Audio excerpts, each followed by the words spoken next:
Video में से 3, आप भी 2, 1. Spotlight. अच्छा, let's do it once more. 3, 2, 1, let's go and sync, right? Spotlight. Yeah. Okay. Sir आप We'll काउंट sync. कीजिए, हम लोग फॉलो Yeah. कर देंगे. Yeah. Okay. 3, 2, 1.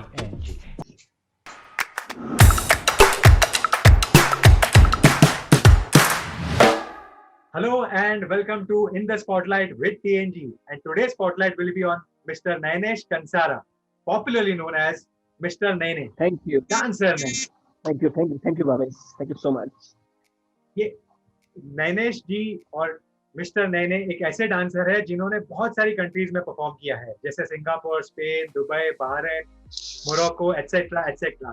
ये सिर्फ एक एक्सपर्ट डांसर ही नहीं, ये एक बहुत ही बेहतरीन डांसिंग टीचर भी है और इन्होंने टेरेंस लुइस एकेडमी में डांस भी सिखाया है.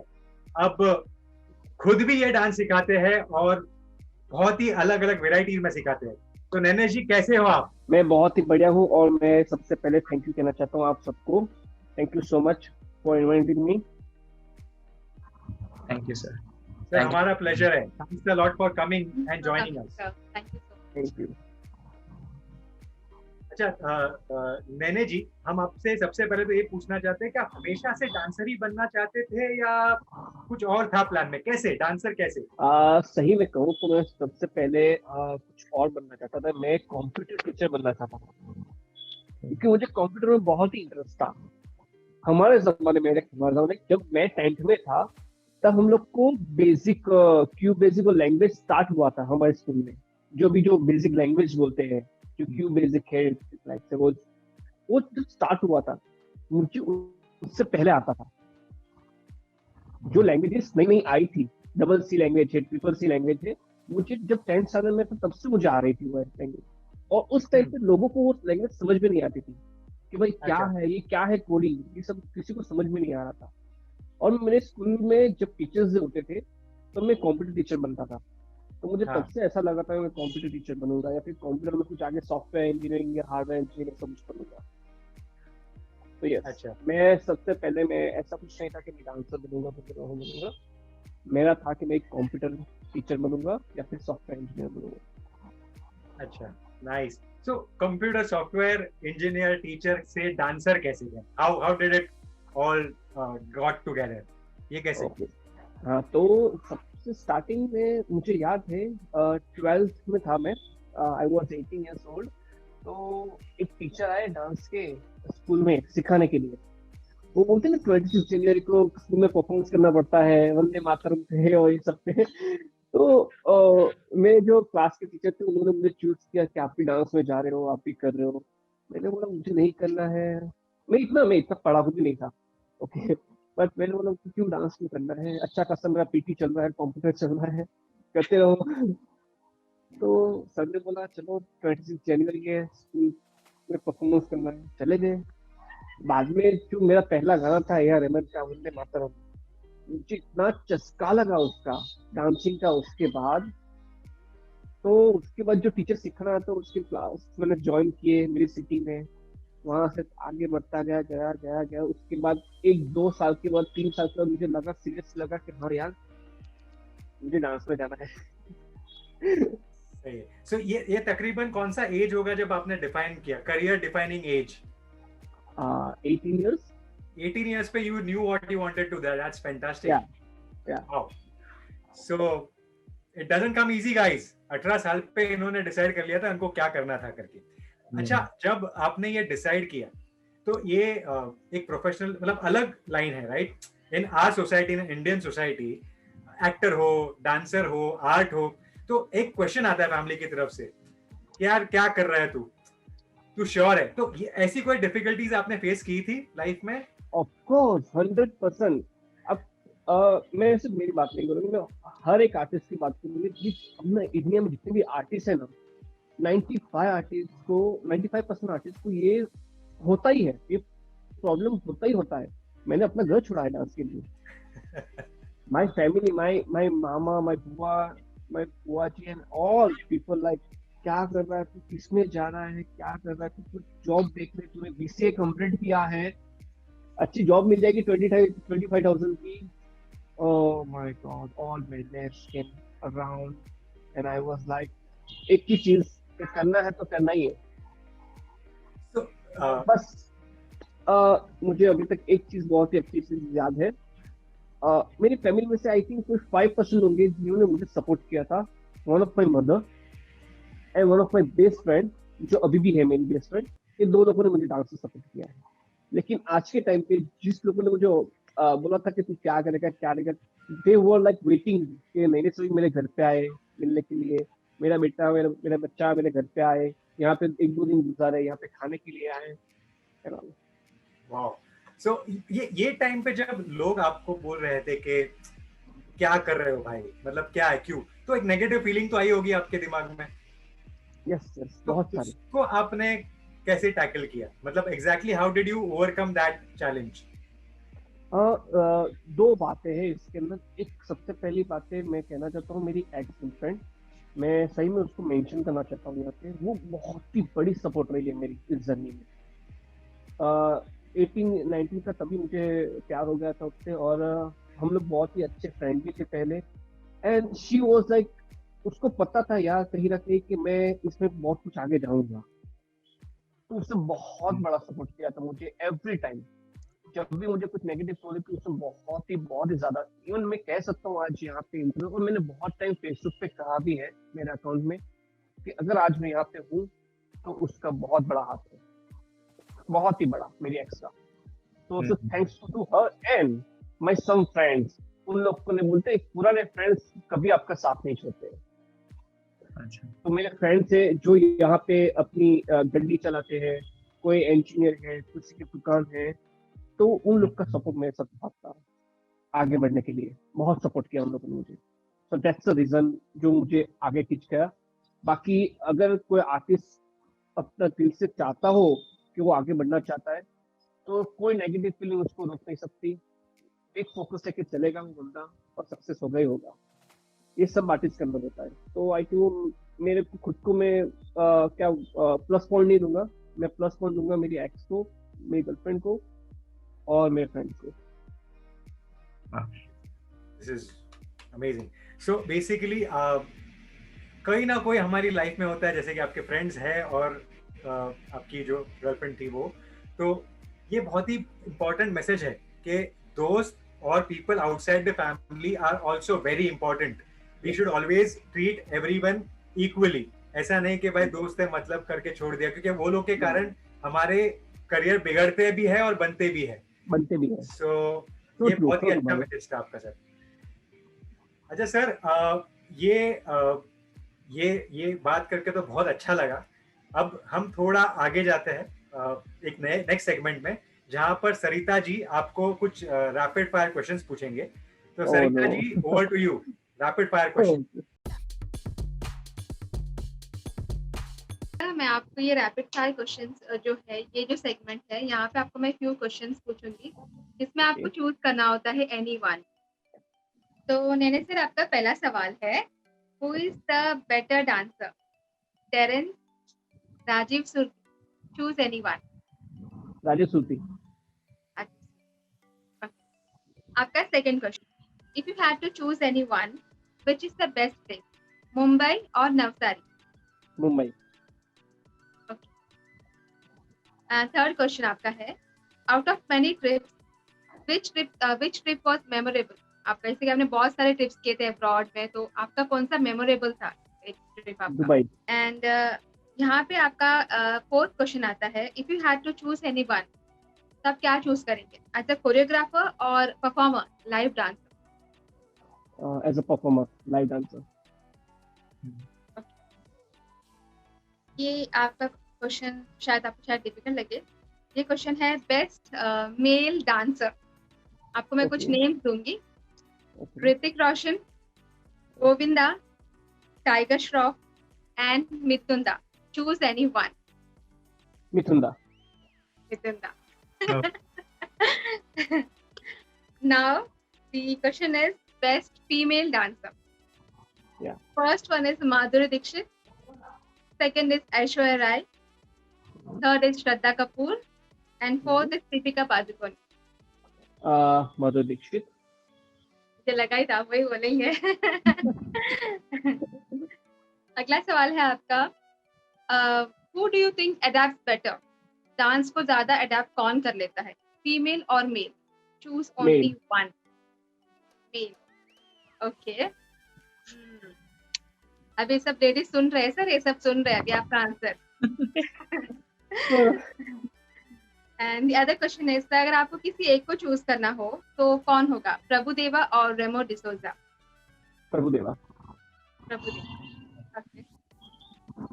अगर डांस कॉम्पिटिशन रखा जाए between you, that is Terence, Prabhudeva and Rajiv Suti, who will win? Terence wins. Terence. Yeah, there is a reason behind that.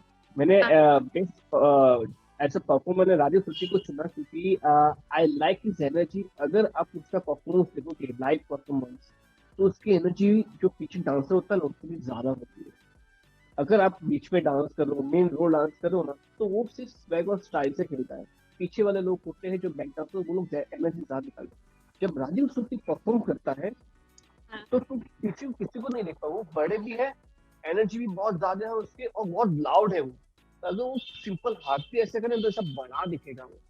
तो आई लाइक दैट्स वे के राजीव सुती. लेकिन अगर कॉम्पिटिशन है तो Terence will win definitely. Why? Because sir improvisation करने में master है. मैंने बहुत जगह मैंने सर के साथ काम किया है और बहुत कुछ शूट भी किया है. कई बार ऐसा हुआ है कि सर को बोला गया है कि आपको अभी ये करना पड़ेगा, and sir would like just take 5 or 7 minutes, camera देखते हैं क्या है, क्या कौन सा एंगल लेना है, and he just do it. और वो ऐसा करते हैं ना कि सामने वालों को पता नहीं चलेगा कि इम्प्रोवाइजेशन था, कोरियोग्राफ किया ऐसा लगेगा, लेकिन ऐसा नहीं होता. So that's why I said. Alright. Okay. तो आपका अगला सवाल है. Yes. Choose only one. Yeah. Shahrukh Khan, Salman Khan, Aamir Khan और Akshay Kumar. Choose only one. Akshay Kumar. Akshay Kumar. Okay, Akshay Kumar. The other question is, dance अगर करना हो तो dance in front of camera और स्टेज, कौन सा आपको मतलब ज्यादा ठीक लगता है? Stage. Stage. Alright. Western, classical और Bollywood, choose any one. Western. Okay. तो सर ये आपका रैपिड फायर राउंड था जो हो गया है complete, and it was amazing. Thank you. तो I now hope मैं अच्छा रहा हूँ वायरल फायर में. So the next segment would be with Suhas. So here goes the first question, which is what are the different ways you can generate income with dance? Generate income as in like अभी for example classes हो गए या live performances हो गए, या जो भी क्या ways है जिससे हम income generate कर सकते हैं डांस करके? there are lots of ways जो इंडिया में बहुत सारे डांसर्स को नहीं पता है. क्यों? क्योंकि उन लोगों ने अपना एक माइंडसेट कर लिया होता है. ओके, तो मैं आज अभी आपको एक 5-6 वेज बोल देता हूँ. फॉरेनर्स में बॉलीवुड डांसर्स की बहुत डिमांड है, बहुत सारी. अगर आप सिंपल वर्कशॉप भी करवा दोगे ना शाहरुख खान और सलमान खान के गाने पे, you can earn 3,000 per day in one class. You just need to have contacts, good contacts. Okay, मैं जैसे रिजर्व मैंने क्लास लिए थे, अभी इसकी इनकम मैं आउट नहीं करूँगा अभी के लिए. Okay, बट ऐसे ही मैं यूएस से अभी भी क्लास लेता हूँ रात को 9-10 बजे यूएस से. तो मेरे यूएस के 6 स्टूडेंट्स हैं, तो मैं एक स्टूडेंट के पर क्लास $10 लेता हूँ. ओके, बट ये करने के लिए आपके पास वो इनफ नॉलेज और एक्सपीरियंस होना बहुत जरूरी है.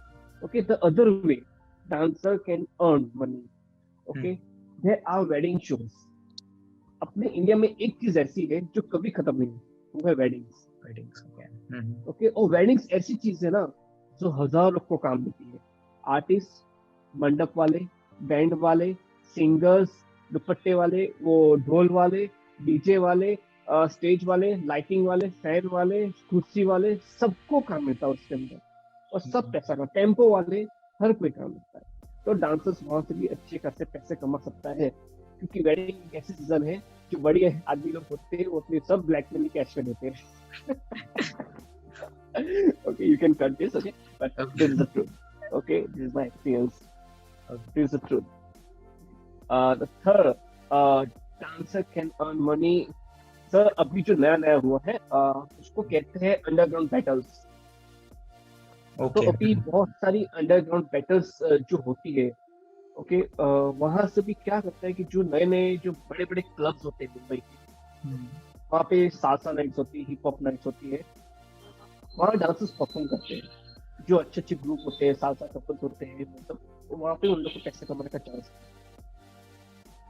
जैसे कि अभी मैं ले लो कि वेडनेसडे सालसा नाइट्स होती है, तो वो लोग हमेशा क्लब वाले नए आर्टिस्ट को बुलाते हैं.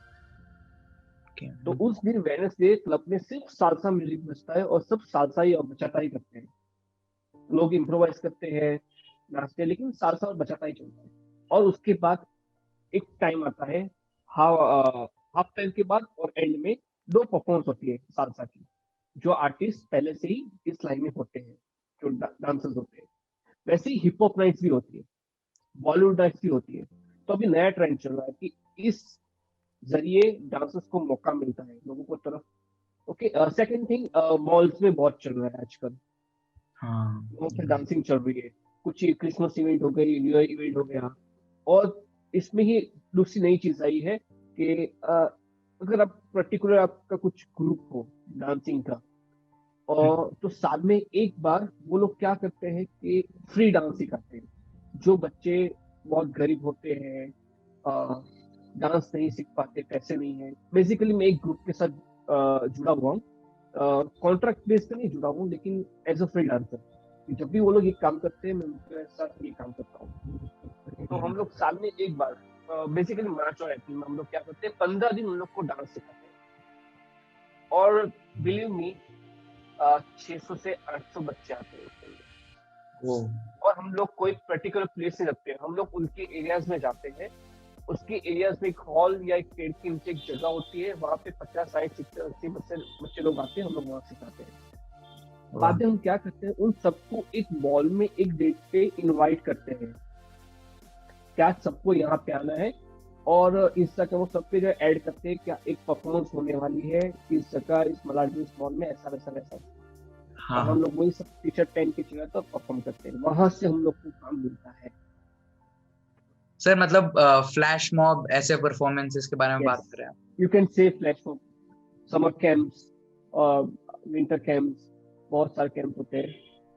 तो बस तो ऐसे ही जब हम लोग फिल्म में काम करते हैं तो खुशी मिलती है एक अलग से अंदर से, क्योंकि हमको भी पता होता है कि हम लोग भी उस टाइम पे सोचते हैं कि आज कोई 500 रुपए दे दे तो महीने की फीस भर दूं मैं और क्लास कर लूं इसकी में. तो इस ग्रुप से जो भी लोग जुड़े हुए ना, इस सिचुएशन से क्रॉस हुए, तो इसलिए हम लोग साल में एक बार ये करते हैं. लास्ट भी हम लोग ने कैंसिल किया था बिकॉज ऑफ कोविड, और इस साल भी कैंसिल होने वाला है ये, इसलिए कुछ पता नहीं है क्या हो रहा है क्या नहीं, क्योंकि ये सब चीज, हर चीज की जो प्लानिंग होती है वो 2 महीने पहले स्टार्ट हो जाती है. हम लोग every year 700 to 800 students cover करते हैं. तो बहुत सारे जरिए हैं ऐसे डांस से पैसे कमाने के लिए. और as a dancer you have to know कि व्हाट इज द म्यूजिकलिटी. अगर आपको पता है तो आप डांसर नहीं हो, क्योंकि बीट्स म्यूजिक आपको पता होना चाहिए. अगर आपको म्यूजिक पता है तो आप म्यूजिक इंडस्ट्री में भी कुछ ना कुछ कर सकते हो. मेरे बहुत सारे फ्रेंड्स हैं जो डांसर होने के साथ अच्छा गिटार भी बजाते हैं, अच्छा पियानो भी बजाते हैं, अच्छी सिंगिंग भी करते हैं और बहुत कुछ. सो म्यूजिक का नॉलेज आ जाता है डांस की वजह से. हाँ, और एक सच्चे आर्टिस्ट होता है ना, तो अंदर से आपको एक होता है, वो कीड़ा होता है कि भाई मुझे और कुछ करना है, और कुछ नया करना हो, और कुछ नए करने में आप अलग अलग चूज भी कर सकते हो लाइन. तो अगर मैं डांसर हूँ, मुझे लगता है कि अंदर से मुझे और कुछ करना है, तो मैं सोचता हूँ कि मेरे में ऐसी क्या अच्छी चीज है. तो मैं अच्छी चीज क्या है, म्यूजिक को जानता हूँ, beat to beat, word to end जानता हूँ, 1 and 2 भी जानता हूँ, हर कॉलम जानता हूँ, हर रोल जानता हूँ. तो मैं गिटार पकड़ूंगा, पियानो पकड़ूंगा, कुछ ऐसा करूंगा कि मैं अपने म्यूजिक को यूज कर सकूँ. अगर मुझे लगता है कि मैं फिटनेस में बहुत अच्छा हूँ, मेरे पास स्ट्रेंथ अच्छी है, फ्लेक्सिबिलिटी अच्छी है, तो मैं फिटनेस में जाऊंगा. तो डांसिंग के साथ चीजें कर सकते हो और पैसे कमा सकते हो. तो बहुत ही अच्छी बात बताऊँ अभी के लिए, कोविड की वजह से मेरे पास भी काम नहीं था, तो आई थिंक 6 महीने हो गए थे हम लोग का शूट भी स्टार्टिंग में, तो अभी भी काम के लिए प्रॉब्लम हो रही है मुंबई में, बहुत सारे काम कैंसिल हो रहे हैं अभी भी। तो जब भी मेरी सिटी में यहाँ लोकल में रहता हूँ, क्या मैं पर्सनल ट्रेनिंग देता हूँ जिम पे। जी सर, जब बात आ गई है फिटनेस पे, तो what is the role of fitness in dance? Discipline. हाँ सर, ओनली एक डिसिप्लिन।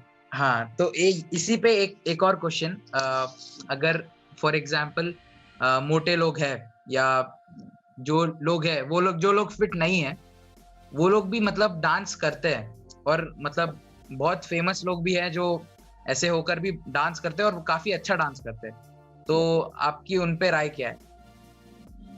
तो कुछ नहीं, अगर अच्छे डांसर से तो अच्छे डांसर से बॉडी से कोई फर्क नहीं पड़ता है। फिटनेस लाइक क्या मतलब उतना ज्यादा इम्पोर्टेंट है डांस में? फिटनेस ये आपका नजरिया है। ये देखो, अगर अगर मैं चाहता हूँ, अगर मेरा प्रोफेशनल डांसर है, मैं प्रोफेशनल डांसर हूँ, मुझे पता है कि मुझे इस लाइन में आगे टिकना है, तो मुझे फिट रहना बहुत जरूरी है, तो मैं अपनी फिटनेस में खुद एडमिट करूंगा। अगर मेरा यही है कि डांस सिर्फ मेरी हॉबी है, मुझे सिर्फ खुशी मिलती है और मैं पार्ट टाइम वो कर रहा हूँ, तो मैं ठीक हूँ। तो मैं जब भी मैं कोई देखता हूँ अच्छे डांसर, अगर कोई हेल्दी इंसान है या फिर थोड़े मोटे इंसान है, वो डांस अच्छा करते हैं, तो मैं उनको मोटिवेट करता हूँ कि आप डांस अच्छा करो, ऐसे ही करते रहो। लेकिन उनको ये नहीं कहूंगा कि आप फिट हो जाओ, आप कंट्री करो, ये करो नहीं।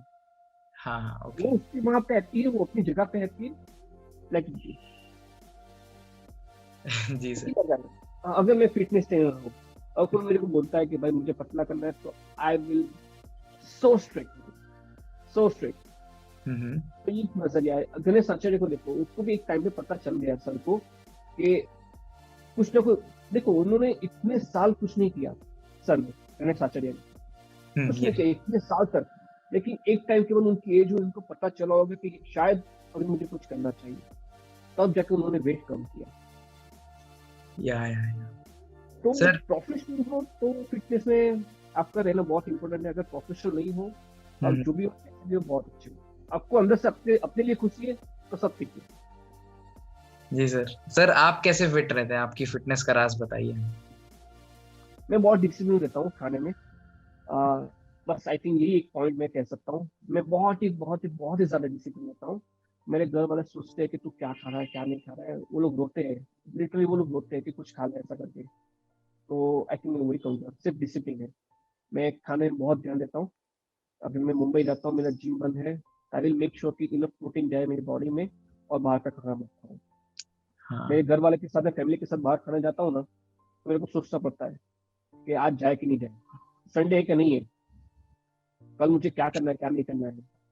जी तो सर। ऐसी चीजें सर, सर डिसिप्लिन कोई चाहिए। ऐसे एक स्पेसिफिक वर्कआउट आप सजेस्ट करना चाहेंगे?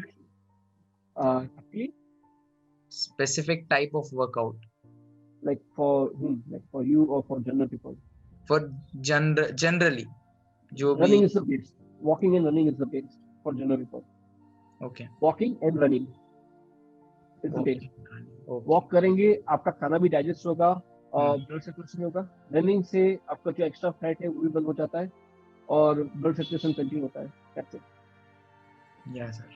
Sir moving on to the next question, which is एक डांसर के लिए एक नीश चुनना इम्पोर्टेंट है क्या? फॉर एग्जांपल कंटेम्पररी हो गया, हिप हॉप हो गया, जैज हो गया, या जो भी हमारे और भी नीश हैं। शायद ये इम्पोर्टेंट नहीं है। Okay, there are lots of dancers who can dance contemporary, jazz, Bollywood, every. But सबका एक अलग स्टाइल होता है जो उसमें वो बेस्ड होता है। ओके, जैसे कि मेरा बेस्ड है कंटेम्पररी, वो मुझे कब मालूम पड़ा, जब मैंने प्रोफेशनली लर्निंग स्टार्ट किया। मैंने स्टार्ट किया था हिप हॉप से, मैं फ्लिप किया, वो किया, बी बॉय किया, वो किया, वहां से मैंने स्टार्ट किया था, कुछ टेक्निक का पता नहीं था। लेकिन जब मैंने राजीव सूती के वहां स्टार्ट किया, तो मैं हिप हॉप सीखने गया था, बन गया मैं कंटेम्पररी डांसर। तो वो अंदर कहीं ना कहीं एक स्टाइल ऐसा होता है हर एक डांसर के अंदर कि उसमें वो मास्टर होता है। तो अगर आप चाहते हो कि आप उसमें मास्टर कर लो, तो उसके लिए वो इम्पोर्टेंट है कि एक स्टाइल में वो परफेक्ट हो। अदरवाइज ऐसा कुछ इम्पोर्टेंट नहीं है एज अ डांसर कि एक ही स्टाइल में आपको बेस्ड होना है या फिर एक मीन्स होना चाहिए। जी सर। सर अभी मतलब इतने साल से डांस करते हुए एक सैचुरेशन पॉइंट आ जाता है हर इंसान की लाइफ में कि भाई अब नहीं करना, अब मन नहीं कर रहा, या मैं थक गया अभी इसको करके। तो ऐसा आपकी लाइफ में कभी ये सैचुरेशन पॉइंट आया है कि ये स्टाइल होपफुली अभी मुझे? तक तो नहीं आया है, होपफुली अभी तक नहीं आया है। ओके। इवन मैं तो मरता हूँ अभी, लाइक जब मैं घर पे आता हूँ देखता हूँ कि कब जाऊँ, फिर मेरे वाइफ को बोलता हूँ लाइक मुझे भेज दो, यहाँ से कहीं भेज दो, अगर काम नहीं है फिर भी भेज दो, मैं मुंबई चला जाऊंगा, नाचता रहूंगा। अ, अभी तक मेरी लाइफ में वो पॉइंट नहीं आया कि अभी भी कुछ थिंक नहीं आई है कि यार अभी स्टॉप होना चाहिए, कि अभी नहीं हो रहा है, ऐसा कुछ मेरे दिमाग में नहीं आया। नहीं मतलब सर आजकल ऐसा है कि अगर आप सिखा रहे हैं स्टूडेंट्स को तो रिपीटेटिव हो जाता है। एक बैच को आप सिखाते हैं, फिर दूसरे बैच को फिर से आप वही चीज सिखाते हैं कि ऐसा पॉइंट नहीं आता कि अब ये नहीं सिखाना, कुछ और सिखाते हैं, ऐसा कुछ ऑफ कर। कोर्स, ऑफ कोर्स वो होता है, इसलिए तो मैं हर बार क्लास में चेंज कर देता हूँ। मैं एक बार जो सिखा देता हूँ ना वो वापस नहीं सिखाता हूँ। सरिता राइट, सरिता, सरिता। तो मेरा बहुत ही सिंपल बेसिक फंडा है, क्योंकि मैं भी एक ही चीज कर करके बोर हो जाता हूँ। तो अगर मैं बोर हो रहा हूँ तो ऑफकोर्स सामने वाला भी बोर होगा। यस। अगर आप अपने आप खुद से बोर हो रहे हो, उसका मीनिंग के सामने वाला भी बोर होगा। इसलिए मैं कभी भी एक ही कोरियोग्राफी या एक ही चीज बार बार नहीं सिखाता हूँ। एवरी टाइम मैं क्लास लेता हूँ, एवरी टाइम कुछ नया सिखाता हूँ। रिजल्ट पे मैंने 90 डेज मैंने क्लासेस लिए, 90 डेज मैंने 90 कोरियोग्राफी अलग अलग रखी है, और एवरी टाइम कुछ ना कुछ नया किया है। एक दिन कोई जैज सालसा पता नहीं कौन कौन सा स्टाइल बना के सिखा दिया वहां पे। तो आई थिंक मैंने कुछ रिपीट नहीं किया है। मैं कब रिपीट करता हूँ, जब मुझे लगे कि सामने जो सीखने वाला है उसको 100% अभी तक नहीं है। हाँ। जाके मुझे भी थोड़ा बोर होता है कि लाइक मैं वापस वही चीज करवा रहा हूँ, लेकिन मुझे अंदर से एक चीज होती है कि अभी तक उसको 100% आया नहीं है, तो मुझे करवाना ही पड़ेगा आज चीज को। तो तब जाके मैं रिपीट करवाता हूँ, थोड़ा बोर फील होता है कि यार क्यों आज वापस वही चीज मुझे करवानी है। बट इट्स ओके, ऐसा इतना कुछ स्पेसिफिक मुझे ऐसा कुछ फील नहीं हुआ यहाँ पे। जी sir, so moving on to the next question, what do you think about Indian classical dancing?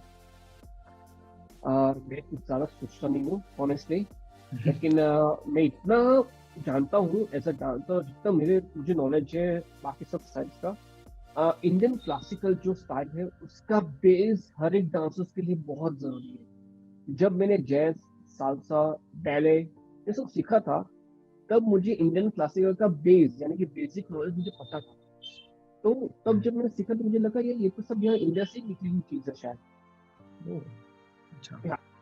जब मैंने उसकी थियरी पढ़ी तो एक्चुअली वो चीज निकली, ये सब चीज इंडियन क्लासिकल से ही निकली हुई चीज है। जैज देख लो, बैले की हिस्ट्री देख लो, थियरी देख लो, कहीं ना कहीं इंडियन क्लासिकल का नाम आएगा ही आएगा। वो कहाँ से वो लोग प्रभावित हुए हैं, बैले वो पूरे कंटेम्पररी कैसे निकला, बैले कैसे निकला, जैज कैसे निकला, ये सब इंडियन क्लासिकल से जुड़ा हुआ है। अगर आपका इंडियन क्लासिकल का बेस अच्छा है ना, तो आप बैले, जैज, सालसा कर सकते हो। टाइम लगता है लेकिन कर सकते हो, कैसे ट्रू। तो इतना कुछ मेरी कुछ ये नहीं है इंडियन क्लासिकल को लेकर, लेकिन इतना मैं बोल सकता हूँ कि हाँ उसका बेस हर एक डांसर के लिए बहुत जरूरी है। एटलीस्ट आपको वो डांस नहीं आता है, लेकिन उसका नॉलेज, उसका बेसिक नॉलेज आपके लिए होना बहुत जरूरी है। नहीं तो कोई आके आपको बोलेगा ना बाहर वाला कि भाई बैले हम लोग का, बैले हम लोग का है, जैस हम लोग का है, तो आप बोल सकते हो उनको कि आप लोगों ने कहाँ से लिया है उसको। Okay, I will tell you the very short story. I was in Dubai. तो मेरी फ्रेंड थी जो ऑस्ट्रेलियन थी, वो बैले डांसर थी, वो प्रोफेशनल बैले डांसर थी। वो टो पे चल सकती है, इतना वो ट्रेन थी, इतना ट्रेन। उसके अगर नेक्स्ट मसल देखो कि आप देखो कि वाओ, गर्ल्स की जो मसल्स है उसकी ट्रेन थी वो डांसर। तो उसके साथ लोग ऐसी जो उनो कार्ड से हम लोग रात को खेल रहे थे। तो उसने कहा कि मैंने ऐसे सिखाया, सब लोग ऐसे नॉर्मल जनरल बात कर रहे थे। तो मैंने कहा तुमने कौन सी स्टाइल सीखी है? पहले पहले में 5 स्टाइल होती है, रशियन, फ्रेंच, उससे रशियन सीखा था। मैंने कहा वो रशियन की हिस्ट्री जानती है तू ऐसे ही? कि हाँ कि यहाँ से ऐसे निकला है, ये स्कूल से आया है, बाद में उन लोगों ने ऐसे उसको बनाया, वहां से क्रिएट हुआ। हमको नो, ऐसा नहीं है। You have to read a book. There is a one book dancer the blood memory, ये एक बुक है, वो आप पढ़ो तो आपको पता चलेगा कि एक्चुअली कहाँ से निकला है। तो तब उसने वो एक्चुअली वो बुक पढ़ी, एंड ट्रस्ट मी वो आज इंडियन क्लासिकल सीख रही है। वाह, 1 साल हो गया, 1-1.5 साल हो गया इस बात को। उसने 6 से 7 महीने इंडिया से ट्रेनिंग ली है इंडियन क्लासिकल की। ग्रेट। या सर, अब एक लास्ट क्वेश्चन सर। बॉलीवुड में हम देख रहे हैं कि बहुत नेपोटिज्म वाली बातें आ रही हैं, तो अभी डांस में एग्जिस्ट होता है क्या ये नेपोटिज्म? यस, 100%। हर जगह है ये चीज। आपके घर में नेपोटिज्म है, मैं सच बोल रहा हूँ, घर में भी होता है। अगर आप नेपोटिज्म को डेफिनेशन लोगे ना, आप उसकी डेफिनेशन जानते हो ना, तो आपको पता चलेगा कि आपके घर में भी होता है ये। अब ये शोर में होता है, हर एक ग्रुप में होता है, नॉर्मल हो चुका है ये सब चीजें। जी sir, thank you for answering that question as well. So let's move on to the next segment, which is being hosted by Bhavesh. So Bhavesh, over to you. Yes. Thank you Suhas, thank you sir. ये बहुत ही बेहतरीन session था technical वाला। आपने बहुत ही in depth answers दिए, बहुत मजा आ रहा था सुनने में। अब ये जो नेक्स्ट सेक्शन है थोड़ा अलग है। तो यहाँ पे आपको क्या करना है, मैं पहले तो आपको एक मूवी का नाम दूंगा और वो मूवी के नाम को आपको डांस के थ्रू कैसे भी करके बताना है। Are you ready for that? हाँ, तो basically these guys don't know which name I am going to give you. मतलब सरिता और सुहास को नहीं पता है। मैं आपको दूंगा चैट पे, आप पढ़ोगे, आप एनैक्ट करोगे, ये लोग गेस करेंगे, ठीक है? ये फर्स्ट राउंड हो गया। सेकेंड राउंड ये होगा कि जहाँ पे आपको पब्लिक को समझाना है कि कौन सा आपने किया है, तो वो पब्लिक को जब पब्लिक देखेगी, ऑडियंस देखेगी, तब वो कमेंट्स में आंसर्स देगी, ठीक है? So as of now we'll start with the first segment where Suhas and Sarita will be your teammates, and here is the movie name on your chat right now. So आपको chat पे डाल दिया है मैंने sir movie का नाम, आपको इसको परफॉर्म करना है और बताना है। ज्यादा डिफिकल्ट नहीं है, एकदम सिंपल है।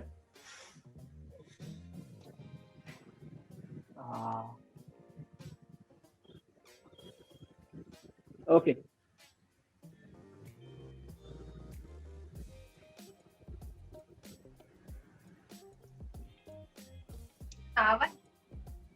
no.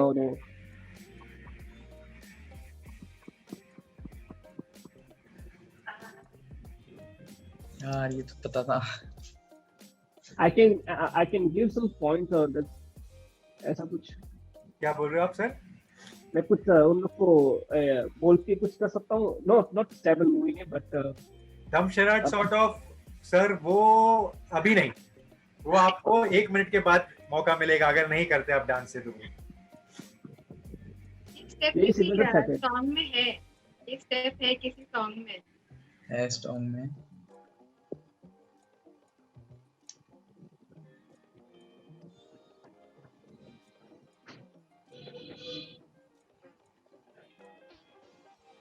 चलो sir, now we have a freedom to do a little bit of Dum Sharaj. Okay. I'm extremely disappointed with Sarita and Suhas as of now. 3 word के। 3 वर्ड। Third word.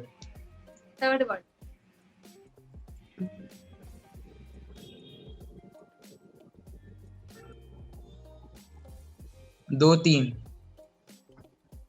एक आप हो, यहाँ पे एक है। 3, हाँ 3। हाँ। हीरो बीच में है। हाँ। Hero, okay.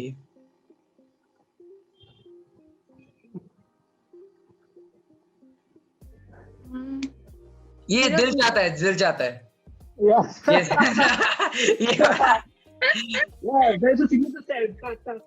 हाँ, याद आया मेरे को। ये जब मैंने बोला था ये तो कुछ आगे जाएगा ही नहीं, बट मतलब फिर नहीं, मेरे को याद नहीं आ रहा था। मैं तब से सोच रहा था क्या याद ही नहीं आ रहा था। यही सीक्वेंस है सर, उसके लोग बहुत बार के वो अंदर और वो गिरते, वो बहुत फेमस हुआ। ये फेमस था बट वो करंट नहीं था, इसीलिए मैंने सोचा कि थोड़ा टाइम लगेगा, बट इनको ज्यादा ही कुछ टाइम लग गया जो मैं एक्सपेक्ट नहीं कर रहा था। सो एनीवे, अब ये जो नेक्स्ट होगा वो क्राउड के लिए है, बट स्टिल सुहास और सरिता गेस करेंगे, लेकिन वो आपको चैट पे लिखेंगे so that you know that answer समझ में आ गया है। आपको अनाउंस नहीं करेंगे so that we also assume that audience will also understand. ठीक है, तो सुहास या सरिता दोनों में से जब आप परफॉर्म करोगे ना तो चैट पे लिख देंगे, मैं हाथ ऊपर कर दूंगा कि आंसर मिल गया है करके, या फिर मुझे दे देंगे। अच्छा, आपको नहीं, मुझे दे देना आंसर, तो समझ में आ जाएगा। ठीक है, अब दूसरा मूवी का नाम आ रहा है, रेडी हो सर? या ready.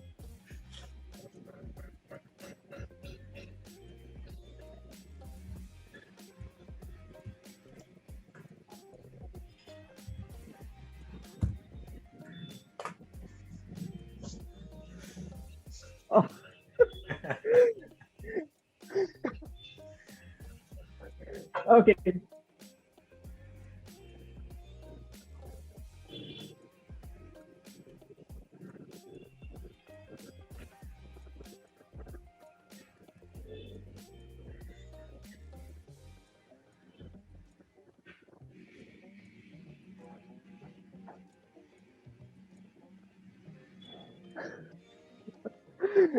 Come on, guys, very easy.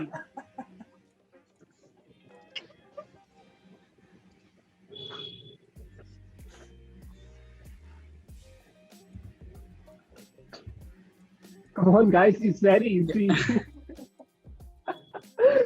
Then now you are allowed to do dum charades also, thoda bahut. Yeah. Guys.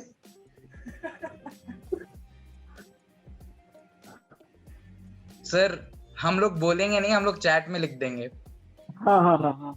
I am waiting for the message yet. Sir आप करते रहिए। It's very famous song, guys.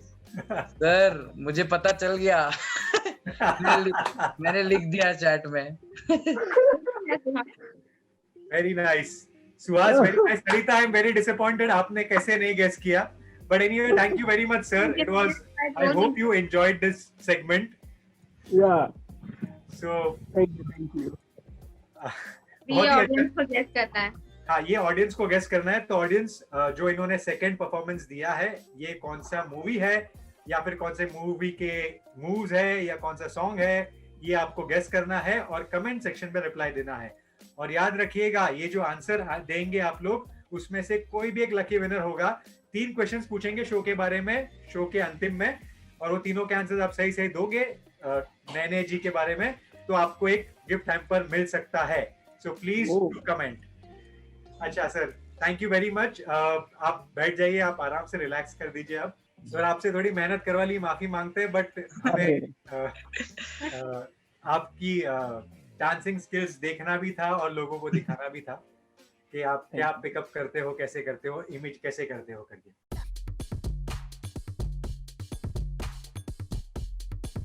हमारा मानना ऐसा है कि हर एक इंसान के लाइफ में एक ऐसा कोट होता है जो उसको बहुत पसंद आता है उस इंसान को। तो वैसा कोई लाइफ चेंजिंग कोट या some quote which you like the most in your life, ऐसा कोई कोट है आपके लाइफ में? Yeah, of course. There's I think 2 times जो मेरी लाइफ में अभी तक हुआ है। Okay, one phase जब मैंने डांसिंग मेरी सिटी में स्टार्ट किया था, जो मेरे डांस ग्रुप्स थे ना, तो वो थोड़े भाई टाइप के इंसान थे। हाँ, उसकी चलती है, हाँ, चलती थी इन सिटी में। हाँ, तो उनके साथ मैं भी थोड़ा भाई जैसा हो गया था, ये उसका ये वाला। तो वहां से जब मैंने जब डांसिंग को सीरियसली लिया और मेरी एक्स गर्लफ्रेंड ने मुझे कहा कि तू कर सकता है, और वो साथ जो छूटा और ये साथ हाथ जो ने पकड़ा, तो एक फेस बहुत अच्छा था। ये एक बहुत बड़ा चेंज था, एक बहुत अच्छा कोच था जो मुझे खुद को अच्छा लगा था, लोगों को भी अच्छा लगा था मेरे। एंड दूसरा, when I join Terence Lewis company, trust me, Gujarati के अलावा मैं कुछ और नहीं पता।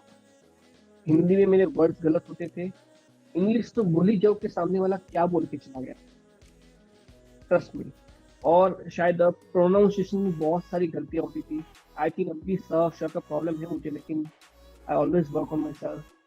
तो तब टेरेंस लुइस में जब ट्रेनिंग स्टार्ट हुई, तो क्या कैसे करना है, कैसे बात करनी, कैसे पेशेंस करके हर बात को सुनना है, नहीं समझ में आया तो क्या करना है। आई थिंक मैंने वहाँ पे वो चीज़ सीखी। तो वो 1.5 साल में जो मेरा चेंज हुआ, वो एक कोर्स जो ट्रेनिंग मेरा था, जो पूरा चेंज हो गया वहाँ पे, जो मेरे फ्रेंड्स को भी लगता है कि ये 1.5 साल, मैं आई थिंक 1.5 साल में किसी को मिला नहीं था वो ट्रेनिंग के टाइम। तो 1.5 साल के बाद जब मैं लोगों को मिला, जिस तरीके से मैंने लोगों से बात की, तो उन लोगों ने एक बहुत अच्छा एक देखा कि बेटर इंसान यहाँ पे आया है। तो आई थिंक ये 2 टाइम में कभी भूल नहीं सकता, और बहुत बड़ा एक अच्छा पीरियड था ये मेरे लिए। सर बिल, ये आपने बहुत ही अच्छा एक्सपीरियंस दिया। कोर्ट से मेरा मतलब ये था कि कोई लाइन जो होती है ना, जैसे कि किसी ने कोई इंस्पिरेशनल लाइन दे दी, तो वो लाइन देखकर आपको लगा कि नहीं ये चीज़ इम्पोर्टेंट है। आपने जो एक्सप्लेन किया था वो हाँ, बहुत ही इम्पोर्टेंट मूवमेंट्स हो गए आपके लाइफ के ओके, या एक ऐसा लाइन जो आपने खुद ही क्रिएट किया हो हाँ। अपने लिए, और अपने ऑडियंस को आप वो लाइन देना चाहते हैं। Okay, okay, okay. I think trust on yourself and be confidence. Confidence और ओवर कॉन्फिडेंस में सिर्फ ओवर का ही फर्क है। एक चीज हमेशा याद रखो कि अगर आप कॉन्फिडेंस हो ना, और कॉन्फिडेंस हो वो वर्क करोगे ना, भले आप उसमें सक्सेस ना हो, फेल हो जाओ ना, फिर भी वो आपको याद रखेंगे कि इस बंदे ने कॉन्फिडेंस से काम किया था। लेकिन आपने ओवर कॉन्फिडेंस में काम किया ना, आप अच्छा करो या फेल हो जाओ, फिर वो आपको गाली देंगे कि ओवर कॉन्फिडेंस में हो गया, ऐसा बोलेंगे।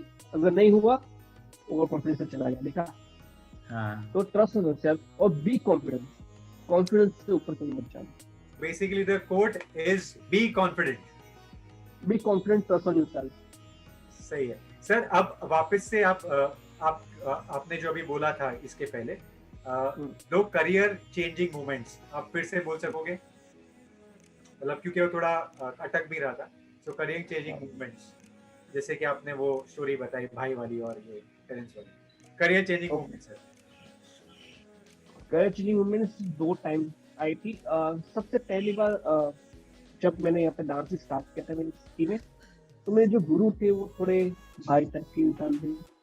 तो उनके साथ रह के मैं भी थोड़ा, मेरी माँ का दैट ये सब मेरा भी होने लगा था। तो उसके बाद मेरी जो एक्स गर्लफ्रेंड थी, उससे वो हाथ पकड़ा और उसने कहा कि ये सही में तू कर सकता है। तो वो एक चेंज था। तो बहुत कुछ चीजें पीछे वो छोड़ के मैं आगे बढ़ा था और एक अलग इंसान बना था। और दूसरी बात, जब मैंने टेरेंस पुलिस कंपनी ज्वाइन किया था, ट्रस्ट में मुझे गुजराती के अलावा कुछ चीजें नहीं आती थी। मैं हिंदी ठीक से नहीं बोल, मैं हिंदी फंबल करता था, क्योंकि मैंने गुजराती में ही पढ़ा हूँ स्कूल। जब कॉलेज ज्वाइन किया तब सब इंग्लिश में आया, तो मैंने रट्टा मारा। वो तो अच्छा था कि कॉम्प्यूटर मुझे अच्छा लगता था, तो उसकी लैंग्वेज मुझे समझ में आती थी कि क्या कहना चाहती है, तो वो थोड़ा बहुत आ गया। लेकिन इंग्लिश बोलने में प्रॉब्लम होती थी। कोई ऐसा बोलता था ना, कोई जेंट्स टीचर स्टार्टिंग में, तो कि आज आपको ये करना है, ये एक्सरसाइज है, तो कुछ समझ नहीं आता। तो हमेशा मेरे बाजू में एक इंसान रहता था, तो वो मुझे समझाता था कि अभी ये करने के लिए बोला है आपको। तो वहां पे मुझे सिखाया गया कि कैसे पेशेंसली आपको सीखना है। यहाँ पे योगा स्टार्ट हुआ हम लोग का। वहाँ पे स्पीकिंग तो लोगों के साथ रह के ही मेरा बन गया था, हिंदी और इंग्लिश। तो वो 1.5 साल जो एक ट्रेनिंग पीरियड था मेरा, उसने मुझे बहुत चेंज कर दिया। वो 1.5 साल में नहीं मेरे फ्रेंड्स को मिला हूँ ज्यादा, नहीं मेरी फैमिली को मैं ज्यादा मिला हूँ, लेकिन 1.5 साल के बाद जब मैं मिला हूँ ना इनको, तो उनको बहुत ही बड़ा चेंज, मेरी दूसरी साइड उन लोगों ने देखी थी जो कभी आई नहीं। Basically, here we learn that confidence and sacrifices go hand in hand to be a Yes. successful person in whichever career you choose to be. And here, sir is a dancer. So, thank you very much, sir. अब जाते जाते एक आखिरी suggestion लेना चाहेंगे आपसे। ये जो बडिंग डांसर्स है जिनको करियर बनाना है, उनको कोई स्पेसिफिक एडवाइस देना चाहेंगे आप, apart from being confident and sacrifices? कुछ ऐसा कुछ जहाँ पे आप मोटिवेट कर सके उनको कि आप कैसे करोगे, मतलब क्योंकि वो वही थॉट्स आते हैं, how can a budding young dancer become a dancer और choose dancing as a profession? I think I will say 2 things. First, focus. अगर आपको पता है कि आपको ये चीज करनी है और आपका फोकस वहां पे है, तो आप उसके लिए कुछ भी सेक्रीफाइस भी करने को कर लोगे, कुछ नेगेटिव चीज पे आपको इफेक्ट नहीं करेगी, और लोग क्या कहते हैं वो भी इफेक्ट नहीं करेगी। So just focus on yourself, अब फोकस कर लो कि आपको जो करना है उस पर फोकस रखो। दूसरी बात, कभी भी अपना एम चूज मत करो, always change your AIIMS every year. अगर आपने जिंदगी में ठान लिया कि यही मेरा एक एम है, तो आप वहां आके स्टॉप हो जाओगे। ये कभी मत करो। अगर आप सही में हार्ड वर्किंग बनना चाहते हो, आप आगे बढ़ना चाहते हो, आप जो चीज आपको पसंद है उसमें आगे बढ़ना चाहते हो, change your AIIMS every year. एक चेंज खत्म हुआ, दूसरा रेडी रखो कि अभी ये चाहिए मुझे, ये एम खत्म हुआ, तीसरा रेडी रखो कि मुझे वहां पहुंचना ही है। एक जगह रुक गए तो जिंदगी में रुक जाओ, क्योंकि डांसर आप अकेले नहीं हो। इंडिया में बहुत सारे डांसर्स हैं जो हर कोई हार्ड वर्किंग है, हर एक की अलग स्टोरी है। आप आगे नहीं बढ़ोगे, वो आगे बढ़ जाएगा। That's it. तो बेसिकली ये बहुत ही अच्छा सेशन था सर, आपसे बहुत कुछ जानने मिला, बहुत कुछ सीखने मिला। तो to summarise this I can say that सिर्फ गोल से काम नहीं होगा, माइलस्टोन्स करने होंगे, सेट करने पड़ेंगे और हमेशा लर्न करते रहना पड़ेगा। That's what sir meant and it was amazing to have you sir. अब एक फोटो के लिए एक पोज दे दीजिएगा, हम लोग सब लोग एक पोज देंगे।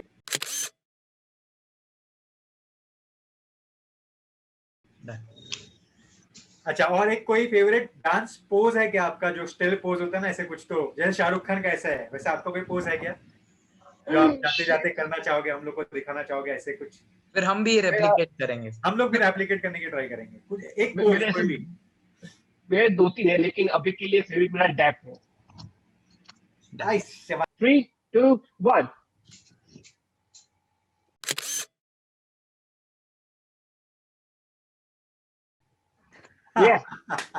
नाइस। आई होप सर आपको मजा आया होगा। मुझे बहुत ही ज्यादा मजा आया। And thanks to Sarita, thanks to Subhash, Bhavesh, आप लोगों ने इनवाइट किया। एक्चुअली मुझे बहुत ही मजा आया। मैं आज एक टाइम के लिए सोच रहा था कि कैंसिल कर दूं, because I'm not well today, but I thought like let me get to in.